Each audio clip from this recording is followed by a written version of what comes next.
Bienvenidos a lo que yo sin duda llamaría un especial en nuestro canal de YouTube. Tenemos a David Alejandro Noboa Jaramillo, un actor ecuatoriano de primer nivel, con todas las letras y con mucha ciencia también. Y ahora van a ver por qué digo esto. Los invito a disfrutar junto a Grace y a David de esta charla.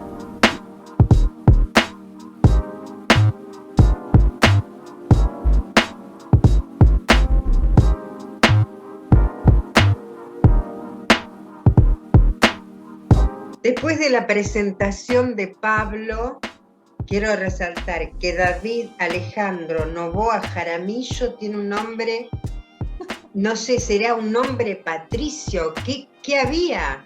¿Qué había de ahí para abajo? Esos apellidos que son de la política, de la historia. Hola, amor, ¿cómo te quiero? Hola Graciela, ¿qué tal? Gracias por este tiempo y porque no les he visto en mucho tiempo y tengo recuerdos muy bonitos, tanto de Ay, ti como de gracias. Pablo, del tiempo que estuve en Argentina, de las 2 veces que estuve allá. Bueno, te agradezco y es bueno, los lazos y las bendiciones de ser misioneros es un privilegio, ¿no? No sos huérfano ni paria en cualquier parte del mundo que uno esté, ¿no? Siempre yo le digo a las chicas, lo primero cuando llegan a un lugar, primero busquen la iglesia y después de ahí se acomoda todo. Como misionero lográs que encima te inviten a quedarte a dormir y a comer ahí, que es un tema, no es un tema menor para un misionero. Y hablando de eso, vos te conociste con Pablo en UNCIMA, esas reuniones maravillosas de miles de personas, misioneras con taller acá, allá, la reunión grande. Yo siempre cuento lo mismo, se ve que estoy todavía asombrada cuando vi esas casetas con tantos traductores en tantos idiomas, y me gustó mucho, nosotros que tenemos que cuidar la voz, que cada 4 horas rotaran y cambiaran otras personas, el personal, la cantidad de gente bilingüe en tantos idiomas, y habría trilingües tal vez. Yo quedé como impactada porque uno iba caminando y veíamos de la India con sus trajes típicos, los trajes de Bolivia, algunos trajes criollos de acá, porque después seguramente tenían en otros escenarios sus shows y no sé cuánto, bueno, viste que es una movida muy alemana, suiza y todo eso, así que también había mucha ropa, ¿no? Y más o menos sacábamos hoy la cuenta. Contame en qué año fue y ahí cómo fue con Pablo el encuentro. Contame. Claro, nos conocimos en el 2010, en el CIMA justamente, que es de estos, no sé ni cómo describirlo porque un CIMA es un CIMA, no es un campamento, no es una experiencia completamente distinta. Y él era tallerista ahí y yo llegué a su taller por accidente, porque en realidad siempre me interesaron las artes escénicas. En ese tiempo yo estaba en la universidad todavía y habían como 5 talleres de artes escénicas y te pedían en la página web, inscribiéndote antes de llegar a Argentina, que escojas los talleres que te interesaban. Entonces yo puse los 5 de artes escénicas en orden y puse como, y me faltaba uno porque tenía que poner un extra, así con algo más. Y veo y encuentro el taller de Pablo sobre artes plásticas. Entonces dije, a mí me gustaba, o sea, se parece, bueno, pongamos iguales, como no me va a tocar ahí porque tengo 5 opciones antes, y lo puse. Y me metieron directamente en esa opción. Y yo quedé como, pero, bueno, vamos, debe ser por algo. Yo cuando fui a Argentina esa vez necesitaba un encuentro real con Dios y entender muchas cosas que estaban pasando. Entonces fui abierto justamente a lo que tú quieras, a donde me quieras mandar, en donde me quieras poner, es donde tengo que estar. Y cuando llegué al taller de Pablo, sentí enseguida esta conexión con todo lo que decía, que aunque no era el tipo de arte a la que yo me dedico, era muy profundo y hablaba mucho sobre tantas cosas que quizá en los otros talleres iba a ser práctica de teatro, que eran cosas que ya hacía Que en mi vos ya universidad. sabías. Pero de pronto acá hablar de la profundidad de cómo Dios se mueve a través de las artes fue lo que yo necesitaba en ese momento para entender, esto es lo que estoy haciendo en este preciso momento en el planeta, para esto fue para lo que vine, esto es lo que necesito y lo que quiero hacer. Entonces, sí, yo enseguida empecé a hablar con Pablo, nos hicimos amigos, nos conocimos y entablamos una amistad a distancia que luego ya se concretó cuando regresé y me adoptaron básicamente, porque llegué con una mano adelante y una atrás, sin dinero, sin nada, a Argentina. La segunda vez que me fui, de hecho utilicé millas de una tarjeta de crédito de mis papás para poder irme a Argentina hasta donde llegue. Tenía que llegar a Córdoba, llegué a Buenos Aires, que fue lo que me dio, y de ahí buscar cómo llegar a Córdoba. Y no tenía nada hasta el día anterior a llegar a Buenos Aires, no sabía dónde iba a estar, no sabía qué iba a hacer, y de pronto aparecieron ustedes y tuve familia. Qué hermoso que podamos haber servido, ¿no? En esa área, ¿no? Pero es mandamiento el ser hospitalario. Igual el cristiano está muy preparado a compartir lo que fuere, desde la comida, siempre se comparte.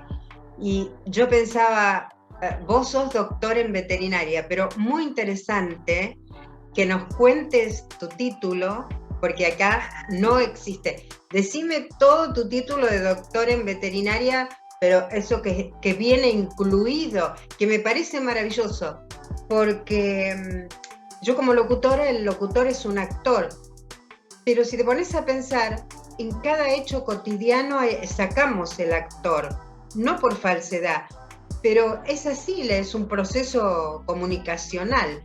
Así que contame de tu título, que me pareció maravilloso.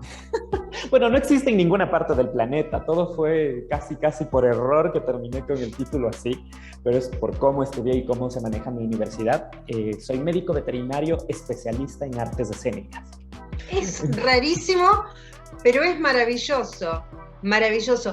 Y sé que tenés otros títulos más maravillosos, incluso de todo lo que estudié. Aparte dijiste algo que ni me acuerdo relacionado con la biología, no me acuerdo el título, era muy difícil. Ayúdame por favor, pues estoy muy mayor. ¿Qué era? Claro, yo estaba haciendo una maestría en microbiología, porque mi idea es enfocarme un poco en epidemiología, que es el estudio de las enfermedades como tal, cómo se manejan, que ya no tiene que ver con animales, sino más bien cómo pasan de los animales a los humanos, un poco lo que nos pasó con el coronavirus. Entonces, esa es un poco mi línea de investigación en cuanto a la parte de ciencias. Y actualmente estoy cursando una maestría en estudios avanzados de teatro en España. Eso es lo que estoy un poco... Buenísimo. Yo te diría que, bueno, te voy a preguntar, bueno, ¿y con quién estudiás? O sea, ¿quiénes son tus profesores? ¿En qué lugar? Si se hace por, no sé, televisión española, si es privado, si es a través de un teatro en la Gran Vía, ¿dónde queda la cosa? Bueno, en la universidad que estoy es una universidad que funciona completamente de manera virtual. Ya lo hacía antes de la pandemia, pero está focalizada en La Rioja. Es la Universidad de La Rioja, se llama. Y tienen muchos estudiantes de toda Latinoamérica en sí y también de España. Entonces, es interesante toda la relación que hay. Mis profesores son actores y directores de teatro que están actualmente en boga en España, son directores contemporáneos. Tenemos masterclasses con algunos actores también españoles bastante interesantes que se han popularizado mucho, de hecho, por las series de Netflix como... ¿Cómo se llama esto? Se me fue. Money Heist. Es... La Casa de Papel, por ejemplo. Claro. Hay un par de profesores que son actores de La Casa de Papel. Bueno, son más masterclass lo que hemos recibido de ellos. Pero sí, entonces son gente de teatro, gente que está haciendo teatro y que al mismo tiempo es docente. Entonces es muy, muy, muy interesante recibir toda esa información de alguien que ahora mismo está probando lo que te dice en clase. Es muy lindo ver eso. Sí, mira, a mí, viste, el arranque, sobre todo después del año 73-74, cuando viene la libertad o en el mundo, digamos, el gran destape, ¿no? yo creo que los aportes de Berlanga y Miró fueron, pero fueron fundamentales. Y bueno, los dos ya no están, pero creo que dejaron una marca. Y después, bueno, habría muchísimos para nombrar, pero por supuesto no vamos a saltear al Almodóvar. Pero a veces mucho los guiones no me gusta, pero ¿sabes qué me llamó la atención de Almodóvar? Sabiendo que en algún momento hiciste teatro under, que lo podés hacer súper minimalista, el desafío de Almodóvar de la escenografía tan quiche, tanto color, tanta mancha.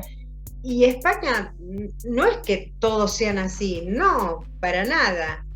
Pero vos es que yo veo que eso fue apoderándose y muchos se animaron a llevar eso a sus hogares. Así que yo te pediría, contame un poco de vos como productor teatral, qué línea usás artística, cómo son tus puestas, cómo vas, por dónde pasa la cosa. Bueno, actualmente me dedico más a la actuación que en sí a las otras áreas de dirección y producción, aunque lo estoy haciendo también.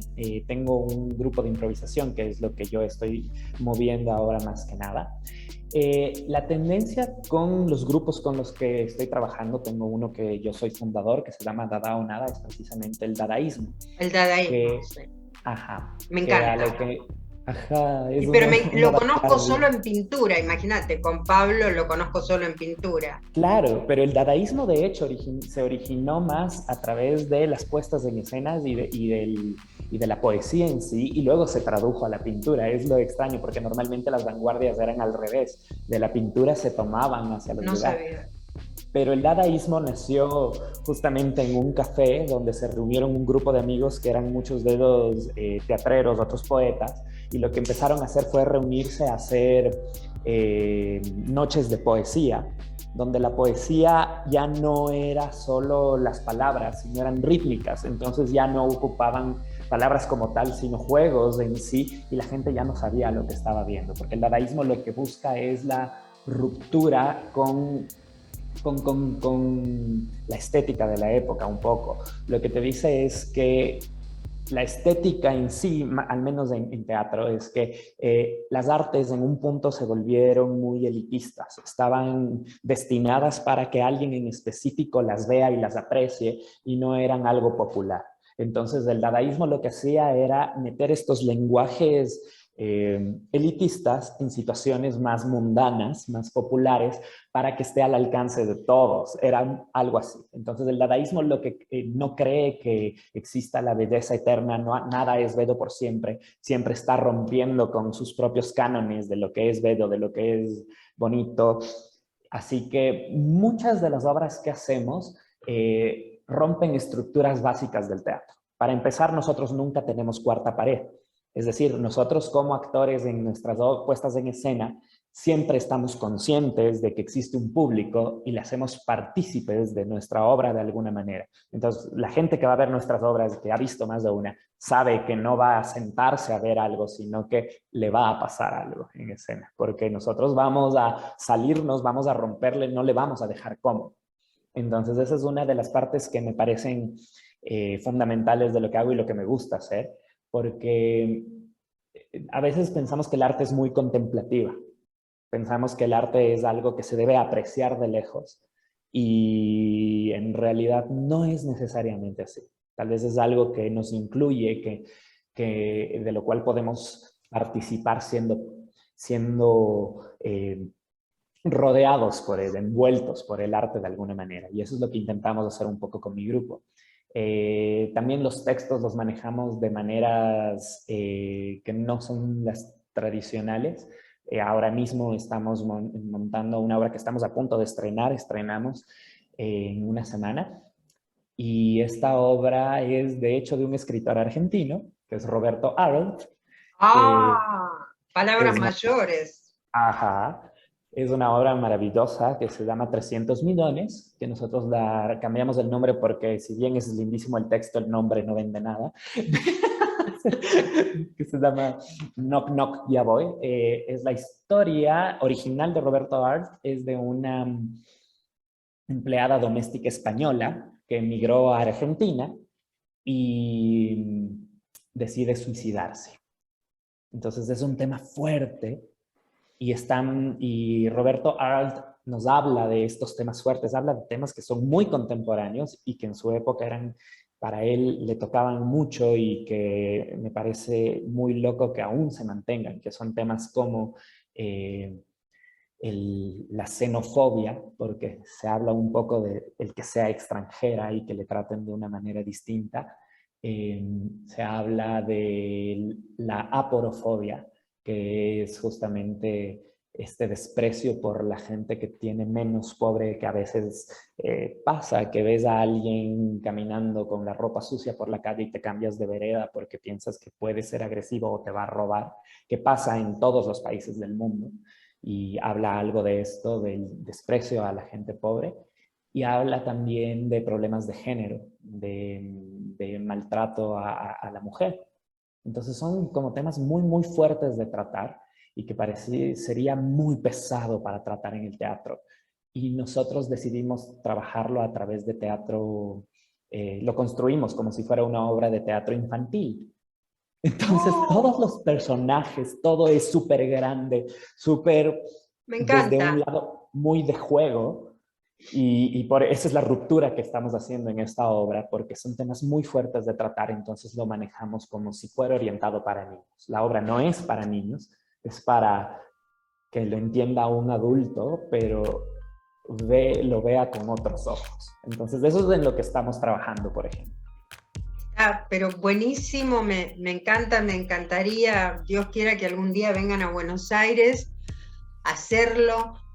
Aquí mucho se trabajó con la cuarta pared desde el punto de vista, yo era muy joven de los café concert y surgieron de ahí artistas muy, muy grandes y después se apagó y ya llegó como puede ser en Broadway, el under con mucho peso y fue bueno. Surgieron del under un proceso que hubo que después pasaron al gran teatro, me refiero no por valores, sino a los teatros grandes, ¿no? Físicamente hablando. Y ahora hace bastante, yo creo que ponele desde el 85 en adelante, mucho volvió al under. Entonces ahora están repartidos, ¿no? Como vos me dijeras al estudiar en Madrid, bueno, yo te iba a hacer un chiste, ¿no? Que hasta el Teatro Real en la Gran Vía no pares, pero voy al hecho que yo soy una gran consumidora de televisión española en todas las áreas de los que ellos ofrecen y veo que el under está teniendo un peso en España muy interesante y me gustó mucho lo que vos me dijiste de los profesores, quiénes son y los directores y el sistema, porque aparte es muy difícil estudiar teatro vía Zoom, online, o como sea, es tremendo, tremendo. Tenemos una actriz en la congregación de Pablo que me invitó y no lo pude seguir. No lo pude seguir porque me sentía limitada, porque mi problema no está en la voz, está en el cuerpo. Entonces, no podía, no pude, no lo viví como una frustración. Me sirvió para buscar algo más que me entretuviera, algo así. Y también pensaba en esto, ¿no?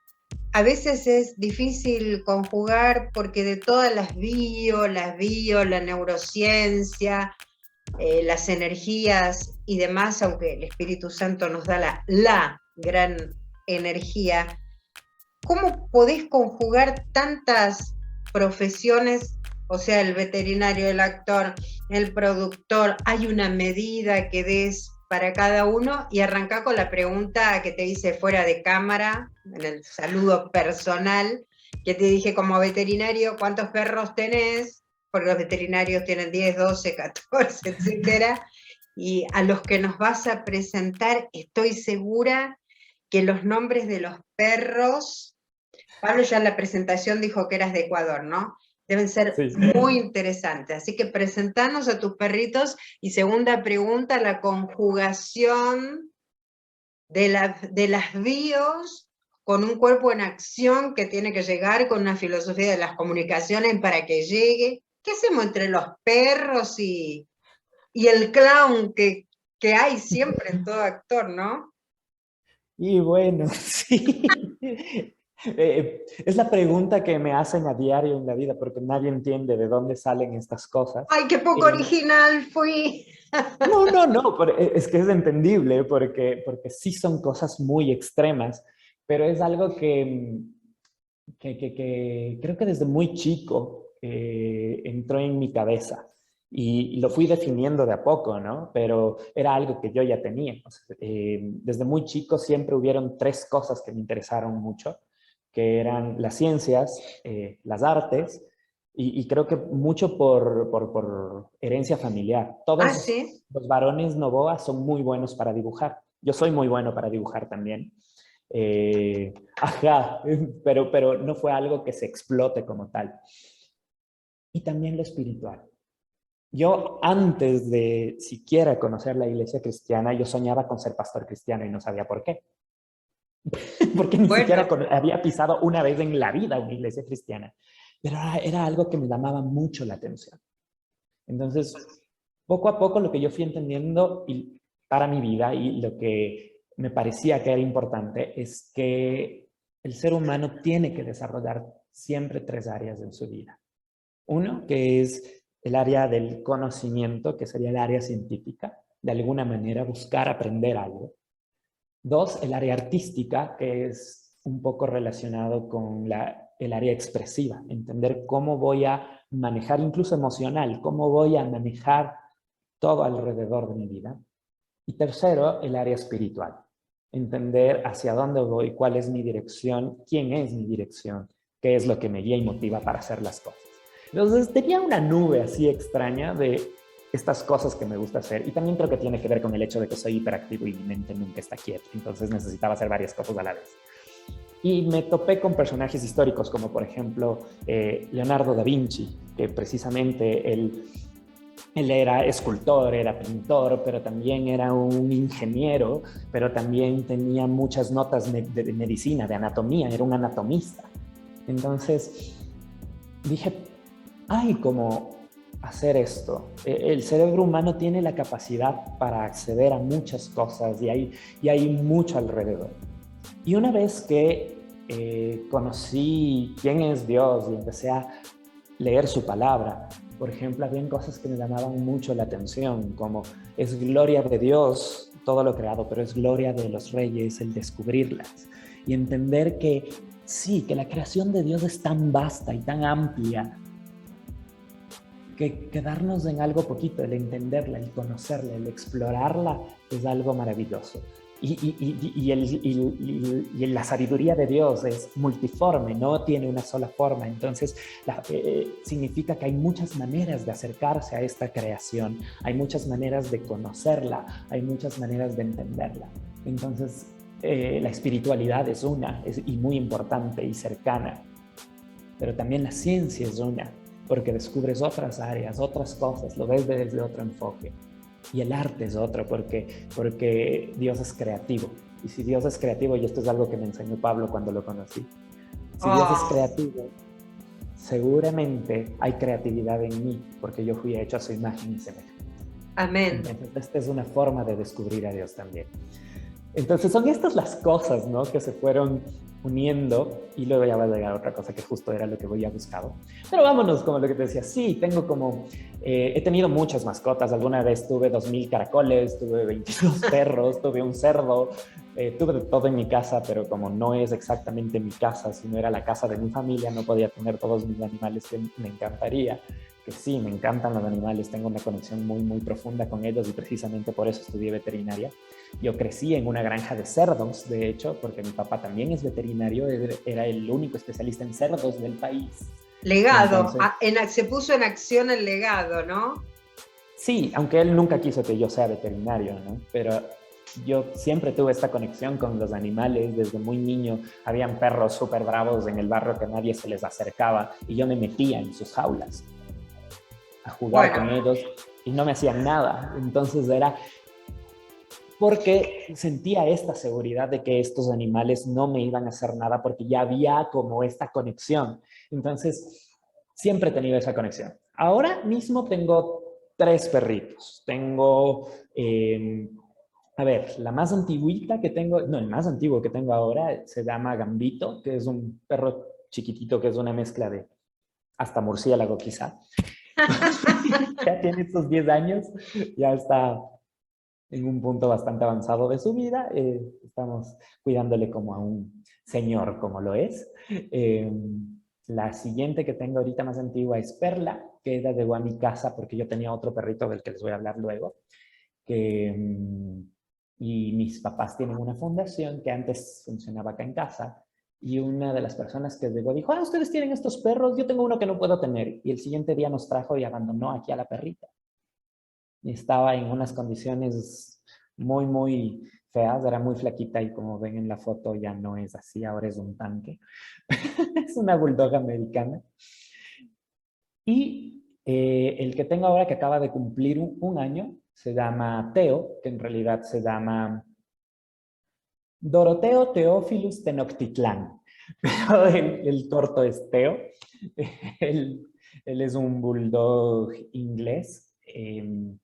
Es la primera vez que compro un perro, no me gusta comprarlos, siempre normalmente han llegado a mi casa de una manera u otra, pero a él sentimos la necesidad como familia de tenerlo porque durante la pandemia nosotros tuvimos un periodo muy, muy triste donde tuvimos un contagio de 4 cepas, donde mi familia lo pasó muy mal. Yo tuve que cuidar a toda mi familia estando enfermo también, con tanques de oxígeno y demás, hasta que ya no pude hacerlo y tuve que llevarlos a los hospitales. Casi pierdo a casi toda mi familia.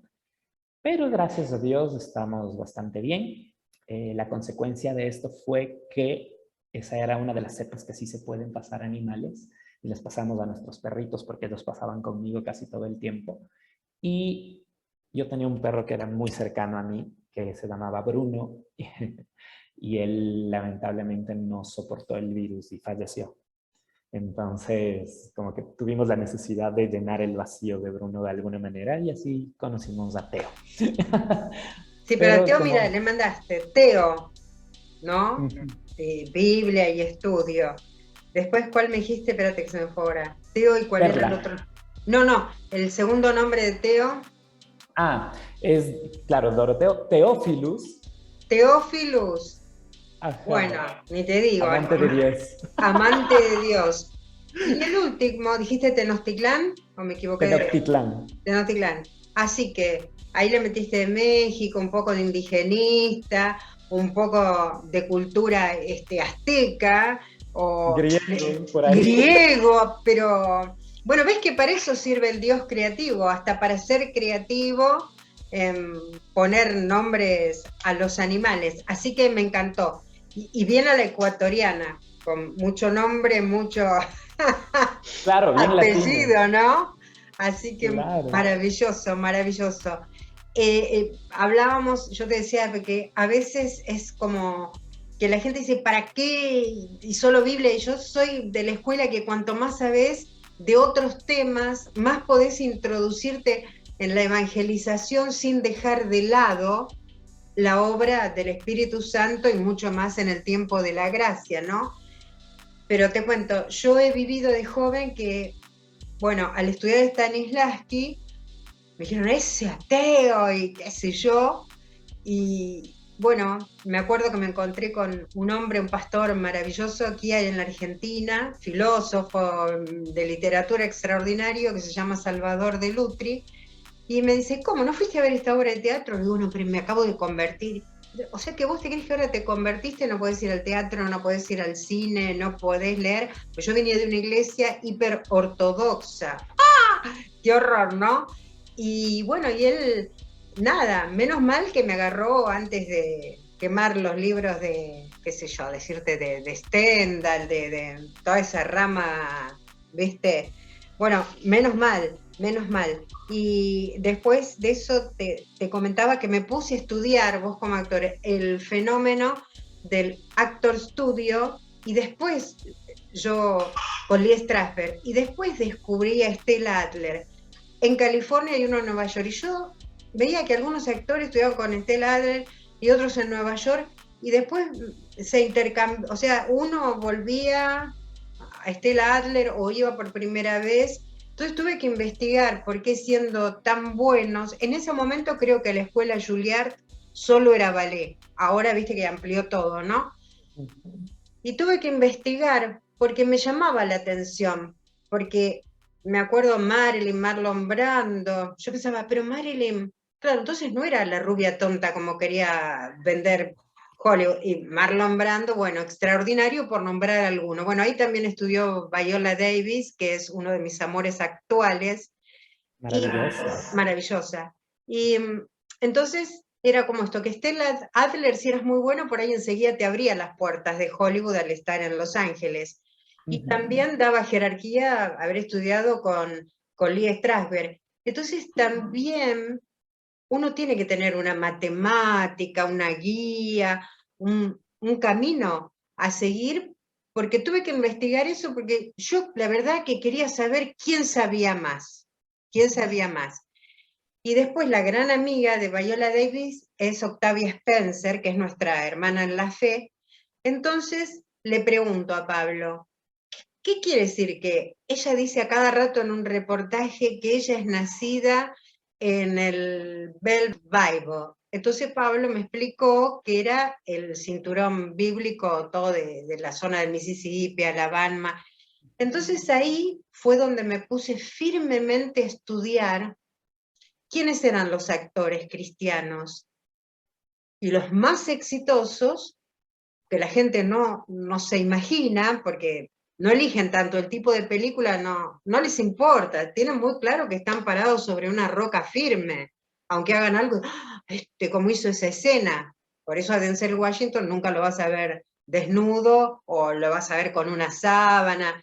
Bueno, entonces yo dije, bueno, la obra de Dios en los actores, que una película recorre el mundo, y por ahí pasa. Entonces te voy a cerrar con este chiste, porque a mí me amo a los actores, ¿no? Pero creo que también hay una investigación del origen del actor. No solo te gustó, no te gustó, naciste con eso, es un don, es un aprendizaje. Yo creo que estudiar el resultado también es muy importante. Entonces te voy a decir esto con un chiste. Que hay un chiste en Estados Unidos y algún país ahora de Centroamérica, porque vino de por ahí, de varias partes, que dicen que todos quieren ser el pastor de Denzel Washington, porque quieren, con lo que él gana por película, quieren que pague el diezmo. Qué buen diezmo que debe dar. Es el diezmo que debe dar, ¿no? Debe ser tremendo. Así que, bueno, me glorío en eso, y también noté que Octavia Spencer está en muchas películas, pero todas tienen valores. No son evangélicas, algunas sí, pero son todas películas que la van a involucrar en valores. Entonces, como actor, vos sabrás que, por supuesto que lo sabrás, tú sabes que tienes, así no estés hablando de Jesús, hay algo que irradia tu espíritu. Tu cara es muy pacífica. La verdad es que no me imagino vos actuando en un estado de ira o enojo, pero sé que si el papel lo requiere, vas a sacar de adentro algo terrible, ¿no? Que siempre calmo, digo, Dios también se enojó, estén tranquilos, Jesús también se enojó. ¿Cómo te gustan de todos los papeles? Mansos, sumisos, en ira, en enojo, te toque lo que te toque, ¿qué haces? Bueno, al inicio era complicado justamente esto y es precisamente por eso por lo que las artes escénicas, sobre todo entre todas las artes, asustan un poco. Y voy a empezar quizá esta parte hablando desde lo que me pasó en una iglesia. Que yo no era nuevo en la iglesia, llevaba un par de años, pero no quería interactuar mucho dentro de la iglesia porque viví algo muy feo en mi anterior iglesia sirviendo. Entonces, no quiero servir. Y el pastor de esta iglesia, que en realidad no era pastor, era bueno, aparte, Él lo sabía y me entendía y como que me esperó un tiempo hasta que me dijo, sí, necesito que hagas algo en esta iglesia porque tú haces muchas cosas afuera. Yo trabajaba justamente con organizaciones paraeclesiásticas, pero adentro no. Y la iglesia necesita, esta gente de esta iglesia necesita que hagas algo. Entonces empecé a trabajar dentro de la iglesia y lo lindo de este pastor era que a él le gustaban las artes escénicas y él me decía el día, con 2 días de anticipación, Dios me mostró que hable sobre esto, este es el versículo base, haz lo que quieras con él. Entonces me daba siempre 5 o 10 minutos antes de empezar sus prédicas para que con un grupito que empezamos a armar, hagamos representaciones que tengan que ver con lo que va a hablar la prédica. Y empezó a crecer esto, fue yendo muy bonito, y llegó un punto en que tocamos un tema álgido para él, que fue cuando tuvimos que hablar sobre la creación del hombre y sobre la caída del hombre, y tuvimos que representar a Satanás. Y de pronto cambió totalmente su semblante y me dijo, no, no, no, no, ya no más. Upa. Porque representaste a Satanás, representaste al diablo, y eso no se debe hacer. Te reprendió después que vio Claro. el ensayo. Por las dudas Claro. te reprendió. Y lo que me decía la esposa fue, lo que pasa es que alguna vez tuvimos otro grupo así y un chico que hacía de Satanás, luego le pasaron estas cosas y se alejó de la iglesia y terminó muriendo y que ni sé qué. ¡Wow! Y todo, ¿no? Entonces ahí me puse a recordar algo que también Pablo me dijo, pero también algo que leí en un escritor que a mí me gusta mucho, que es cristiano y que sus libros no se venden entre el público cristiano como tal, que es Ted Dekker. Y a él le reclamaban justamente que sus libros eran de terror. La iglesia le reclamaba, ¿por qué escribes libros de terror? ¿Por qué escribes libros de fantasía? Habla de Dios. Él decía, lo estoy haciendo. Pero yo sería hipócrita de mi parte. Yo descubrí que si es que no pinto a la oscuridad con todos sus tonos oscuros, yo me vuelvo cómplice de ella, porque no le digo a la gente cómo es. No le enseño la realidad. Y eso fue lo que me quedó grabado y dije, es cierto, yo no puedo suavizar la realidad y cómo es el mundo, que es algo que sí tendemos a hacer dentro de las iglesias en muchos campos. Tendemos a suavizar lo que pasa afuera y meternos en una burbujita, que es linda, es lindo compartir entre hermanos, nos llevamos muy bien, pero estamos en el mundo. Y a veces ese mundo es áspero, está lleno de cuchillas que pueden romper nuestra burbujita. Y si no estamos preparados para entender cómo es, el mundo nos puede arrastrar. Y es lo que, por ejemplo, pasaba mucho en mi iglesia, que cuando los chicos vivían en esta burbujita súper protegida, iban hasta un colegio cristiano porque no queremos que aprendan otras cosas. Entonces van al colegio cristiano y y los tenemos así adentro y en la iglesia, y de pronto se van a la universidad. Y es un desastre. Es un desastre porque tienen un poquito más de libertad y se dan cuenta que ha habido otras cosas de las que ni siquiera les hablamos. No les hablamos de un mundo hipersexualizado en el que vivimos, no hablamos de la preeminencia del alcohol y las drogas que existe, no hablamos de tantas cosas, o los tocamos desde un punto tan fuera de lugar que simplemente son llamativos. Y terminamos con una juventud que se arrastra porque les pintamos un mundo distinto. Sí, entonces, estoy de acuerdo, sí, sí. Yo sí me siento responsable como artista el pintar un mundo real, el mostrar lo que es, el mostrar cómo funciona. Aunque no lo creas, la mayoría de mis personajes no son súper dulces. La mayoría de mis personajes, en lo que me han puesto a hacer, por ejemplo, el primer personaje que tuve profesional fue para un musical de Broadway, para Cabaret. Hermoso.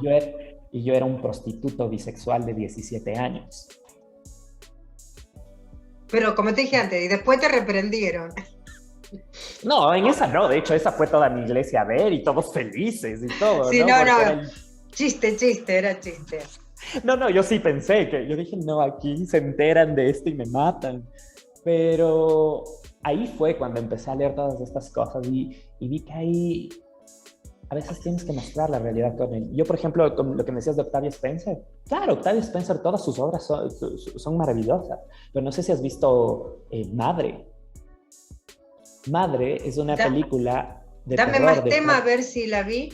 ¿Cuál era? ¿De Octavia? Es una película de terror de Octavia Spencer, donde no. ella empieza a atraer a jovencitos porque a su casa y a tener mucha fiesta con ellos y les da licor y todo, y todos creen que es muy amigable, pero en realidad es una venganza que ella tenía de años con los papás de estos chicos y lo que quería, y claro, les termina encerrando en este lugar, y es una persona con un desequilibrio mental terrorífico, y ella lo representa muy, muy bien. Ella logra representar la maldad del mundo de una manera tan genial. Y te dice esto, o sea, el mundo no es como lo pintan. Ten cuidado, el mundo es así.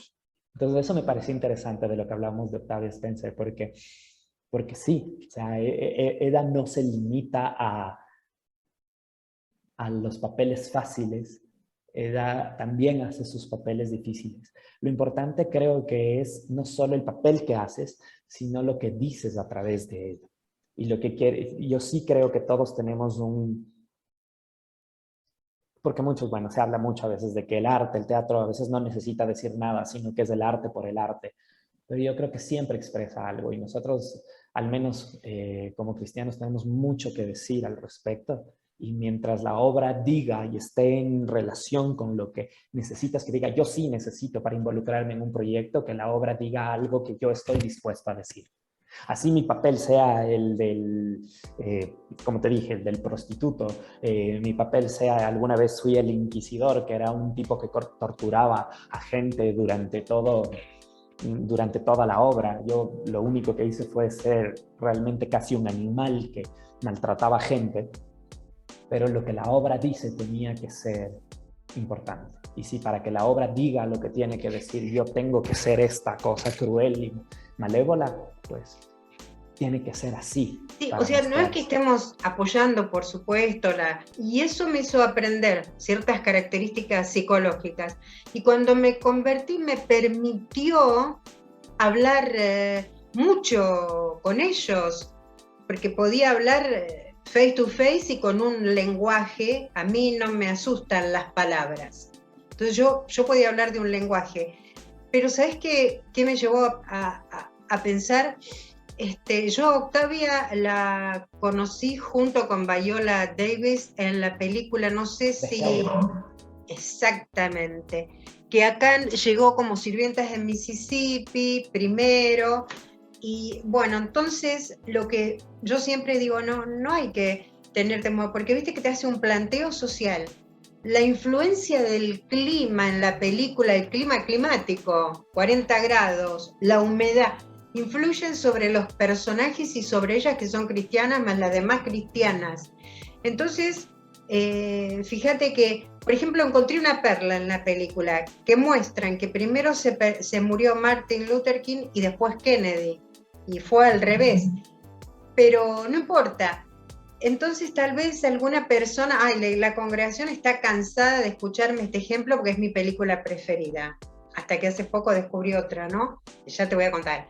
Y viste cuando van en el colectivo, si no sabes lo que pasó con los negros, que los corrían y les pegaban, siempre hay un contenido cristiano, y esto es lo que cuento, que los tengo cansados, que Viola se sienta en la parte de atrás, como era con los negros en el colectivo, y atrás va un hermano con una Biblia abierta. Y le dice, bueno, no me acuerdo ningún nombre, bueno, vamos a inventar Viola, como es el nombre de la vida real. Y un hermano le dice, hola Viola, creo que no sé si le pregunta si vienes de trabajar, y ella le contesta, ¿y usted, hermano, cómo anda? Y él le contesta, espera que se me fue la palabra, en la voluntad de Dios. 2 líneas del guionista, te amo guionista, no sé quién sos, pero fue una prédica, pero extraordinaria. Y el final es que ganó Dios, y también debemos aceptar cierta coronación cuando le dan el libro. ¿Y por qué no aceptar los beneficios de un hecho artístico y trascendente que la película, por donde la mires, por ejemplo, Octavia, que hace de sirvienta de esa chica rubia, que después la descubrí que era una grosa, es una gremialista importante, ahora se me va el nombre, ¿no? Y la chica, si no sabes, la chica está vestida así y habla así, tiene el pelo así, porque en esa época todos imitaban a Marilyn.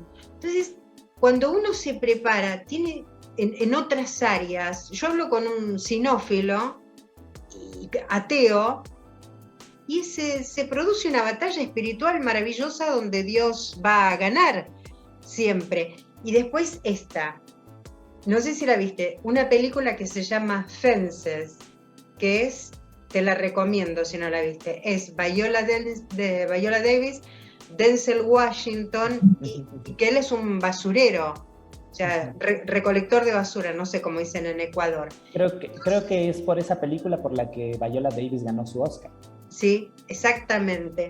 Ay, te amo, pagame un pasaje a Ecuador que nos vamos a sentar horas charlando. Y espero que al público también que nos ve le sirva, pero yo creo que sí, porque como vos dijiste, salir un poco de la burbuja y también para descansar la mente de tanto negro y tanto dolor que estamos escuchando hace 2 días. Y ahora estamos charlando, pues esto ya no es un reportaje, es una charla, y aquí ya estamos a una semana de la guerra, ¿no? Que se desató, ¿no? Rusia-Croacia. Y bueno, ya. Rusia-Ucrania, ahí me corrige Pablo. Sí, sí, gracias. Y entonces esa película, Fences, que no sé si lo sabes, se refiere, viste que los norteamericanos tienen unos palitos blancos de madera que viste que separan, y él nunca lo puede terminar, las cercas nunca lo puede terminar. Entonces el ejercicio espiritual es, aparte que hay de moralidad, para discernir valores un montón en esa película. Y, por ejemplo, ella la sostiene el hecho que nunca dejó, a pesar de lo que sufre Viola, viste que nunca deja de trabajar para la iglesia. Mucha gente la vio que no es cristiano y se le pierden muchos detalles que son gloriosos. Entonces la pregunta es, no es para que me la contestes ahora, como dicen en televisión, luego de la tanda, o los comerciales, no, igual me conteste ahora. Mi pregunta es, cuando viene el hermano y toca la trompeta, no digamos para los que no vieron la película, entonces, Denzel Washington, ¿fue salvo o no fue salvo? Soy re mala haciendo esa pregunta, porque vas a tener que ir a la teología específica de la salvación. Entonces me parece bueno. Y después te digo esta que es mi descubrimiento de esta semana. Bueno, acá cero cristianismo, pero sirve como vos dijiste. Es lo que pasa en la sociedad. Te guste o no, pasa. Y yo creo que se ven cosas, pero lo mayor es el tema del ego. Y otra cosa, el ego del artista. El último cuarteto, que son violinistas. Bueno, esa debe ser por la fecha 2012, debe ser la última película que filmó Sigmund Hoffman se pasó de droga y se murió, un rubio norteamericano, y es una película que la recomiendo, y vos como actor te la recomiendo, porque ellos tocan ese cuarteto de cuerdas. Voy a anotarlo. El coach artístico, ahora me falta que también me digas muy, qué bueno, el coach artístico es sensacional, porque ponen cara de cello, violonchelo, violín, y ninguno sabe música. Disfruté lo actor que eran. Bueno, contame, ¿qué? ¿Sos músico también? Bueno, como empecé en teatro musical, yo canto. Entonces eso es lo que hago. Tocaba un poco de piano, pero no me gusta, entonces no lo desarrollé. Pero sí, yo lo que hago es cantar. De hecho, era director de alabanza de un par de iglesias. Mirá, qué bueno. Y sí, la capacitación lleva a un servicio más idóneo. Bien, para termino con un juego. Tenés que vos contestar. A ver. Quedó un poco colgado esto, pero fue tan interesante lo que dijiste que yo me acuerdo ahora. Por ejemplo, ¿qué preferís? ¿Una escenografía minimalista o una escenografía barroca? Ay, depende de la obra. Pero supongo que por la tendencia actual debería ser minimalista más, pero depende mucho de la obra. Es lindísimo una escenografía barroca también, pero depende mucho de lo que estemos montando. Tiene más bien que tiene que decir algo. Es que la escenografía también es un elemento que dice algo en la obra. Entonces, si es que necesita ser barroca, tiene que serlo. Si es que necesita ser minimalista, pues ahí está. Pero es más fácil transportar una minimalista, así que... Sí, y también económicamente, ¿no? Del teatro griego, que los estados de ánimo se distinguían, viste, con túnicas de colores como el violeta, la tragedia. ¿Qué preferís? ¿Eso o un costureros o, cómo te podría decir, un vestuario elaborado que, bueno, eso, ahí estamos y no la voy a hacer larga. Mi vestuarista me odia porque a mí me encantan las cosas elaboradas y él es muy simplista. Entonces, Habrán discutido un poco, claro, yo aprovecho y intercambiando, digo, que no es claro, yo pelear. aprovecho y digo, en la obra de teatro puede ser una pasarela y tiene que decir algo a la moda. Ahí está. Un actor de México para abajo, Un actor de México para abajo. preferido. Me gusta lo que está haciendo en teatro Pablo Perroni en Argentina. ¡Wow! Lo tengo que buscar. No lo conozco, lo voy a googlear. Un actor, bueno, de Estados Unidos hasta Canadá. De Estados Unidos hasta Canadá. Ay, yo soy muy malo para los nombres, pero es Gary Oldman, que es un cambio de cine, que me parece maravilloso cómo actúa el señor. Una mujer, te lo hace más chica, una actriz norteamericana. Ay, no, Viola Davis. ¡Ay, la mía también! ¡Qué lindo! Bueno, ahora vamos. O Meryl. ¿La comparás con Mary? ¿Qué dijiste? Con Meryl Streep. Ah, sí, claro. Nuestra gran Mary. Bueno, un día hacemos un programa solo para hablar de Meryl. Hay que hacer un programa solo. ¿De España? De España, una actriz de España. No soy muy de las cosas españolas, no tengo como un nombre muy fijo, porque no sé quién es ultra representativo. Creo que me falta mucha cultura para poder decirte un Yo nombre. te tiro para que lo googlees. Marisa Paredes, que es una rubia grande como yo, que fue muchos años presidenta de Artes y Teatro y fue una de las primeras de recibir el Goya. Te la recomiendo.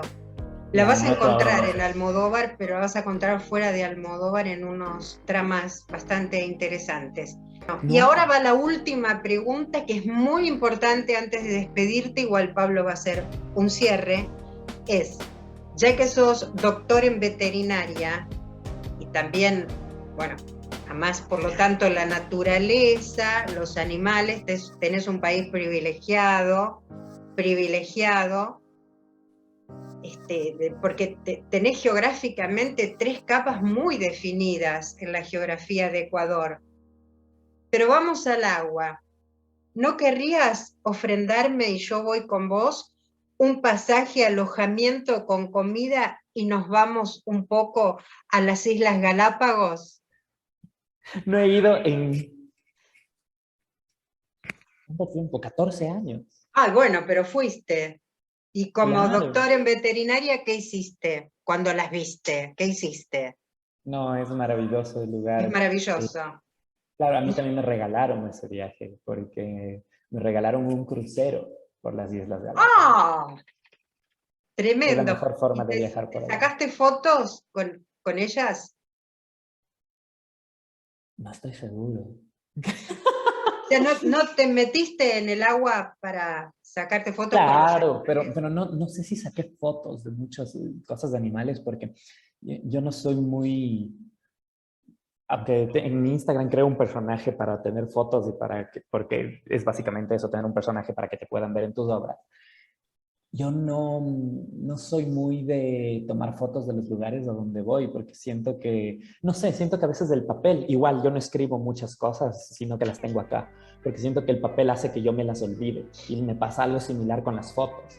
Prefiero como estoy aquí ahora viendo esto y no se me ocurre tomar una foto. Entonces, creo que hay fotos, pero no sé dónde están. Bueno, de todas formas, entonces vamos y ahí filmamos, filmamos, yo viste, soy el cine, a ustedes todos ahora en video y bueno, las mostraremos. ¿Hay algo que me quieras decir que no te dejé en mi entusiasmo por el arte y el cine y el teatro? O lo que quieras, decir lo que quieras, sentite libre. Sí, hay algo que creo que es importante, que es justamente entender un poco, porque a veces a nosotros nos da miedo tanto la ciencia como el arte cuando crecemos en una iglesia, porque pensamos que son caminos que nos pueden apartar de Dios de alguna manera, porque hemos visto ciertas cosas. Y solo quería recomendar leer el llamado de Bezalel y la bendición de Bezalel en Éxodo 31, porque él es un hombre a quien Dios le instruyó no solo en toda arte, sino en toda arte y toda ciencia. Y creo que es un poco el llamado que tenemos actualmente. Y lo interesante de este llamado, que fue para construir el templo, ¿no? Él hizo todos los arreglos y decorados y todo lo artístico que fue el templo de Dios, el templo de Jerusalén. Pero lo importante fue que es la única vez en toda la Biblia en que los sacerdotes tuvieron que decir a la gente, cuando Dios llenó a Bezalel de esta bendición del arte y la ciencia, fue el momento en que los sacerdotes tuvieron que decir a la gente, ya no traigan más ofrendas al templo porque tenemos demasiado.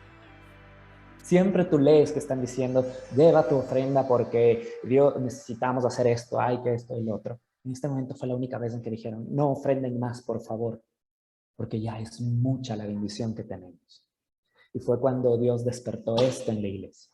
Y creo que es algo que necesita despertarse en nosotros para que la bendición sobreabunde. Amén. Que es precisamente este llamado de Bezalel. Hermoso, hermoso. Es que reconozco que me había olvidado eso de la ciencia, porque muchas escuelas de arte cristianas, la mayoría se llaman Bezalel, ¿no? Pero se me había pasado lo de la ciencia, tema en que estoy anulada, no tengo conocimiento de esa área, así que veo tu discurso bíblico y me hace tomar conciencia que es un área que está totalmente descuidada en mí, así que es un buen llamado. Te amamos, te bendecimos y estamos tan agradecidos,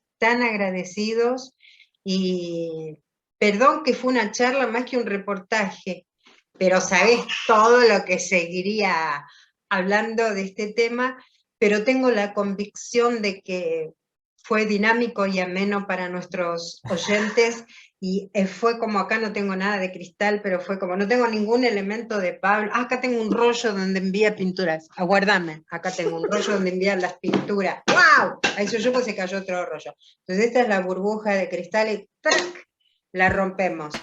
Teniendo siempre, discernir lo que no está bien, ¿no? Tener en claro eso y estar bien parado en una firme roca. Y reconociendo que de todas formas, como dice la Biblia, todas las cosas nos las enseñará el Espíritu Santo, quien va a usarnos para hacerlo. Por eso te amo, no puedo creer todo lo que sabes, no nombramos todos los otros títulos que tenés, pero sé que más aún son los valores que, vamos a hablar en cinematografía, traspasan la pantalla, mi querido hermano, amigo, con todo mi corazón. Eso, muchas gracias. Gracias a ti. Dios te bendiga. Yo también los quiero mucho, son mi familia allá en Argentina. Realmente fuiste una madre para mí todo ese tiempo. Oh. Fue cortito, pero sentí que fue una vida. Así que muchas gracias. Chao. Muchas gracias por todo.